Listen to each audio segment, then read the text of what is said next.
அப்போ நாங்க தான் பின்னாடி போறது தப்பு, அவங்கள வர வைக்கணும்ன்ற நீ. வர வைக்கணும். என்னைக்கும் பெண் பின்னால சுத்தனா வேஸ்ட். பெண்ணு பின்னால சுத்த வைக்கணும், அதான் ஆண்மை. ஐயோ மாலா, நடி பண்ணுறது எப்படி இன்னும் உஷார் பண்ணுறது, இந்த கவிதாவையும் எப்படி உஷார் பண்ணுறதுன்னு தெரில, இந்த ராதாவையும் எப்படி உஷார் பண்ணுறதுன்னு தெரில. என்னடா பண்ணுற படுத்துக்கின்னு?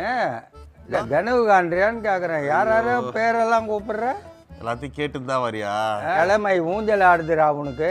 ஏன் உங்களுக்கு ஆடலையா? ஆடிச்சுடா ஒரு காலத்தில். இந்த மாதிரி படுத்துக்கின்னு தாண்டா யோசனை பண்ணேன்.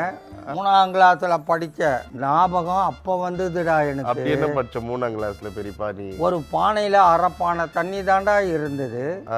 காக்கா வந்து எட்டி எட்டி பார்க்குது, மூக்குக்கு தண்ணி எட்டலை. சரி.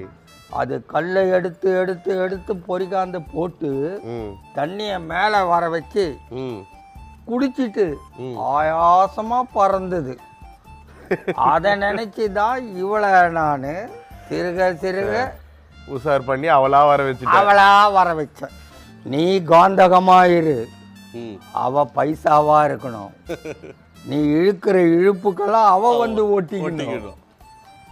என்னைக்கும் பைசா இழுக்காது காந்தகத்தை, காந்தகம்தான் பைசாவை இழுக்கும். இந்த புத்தியில வச்சுக்கின்னு செயல்படு, ஒவ்வொன்றத்துலேயும் வெற்றி பெறுவாய்.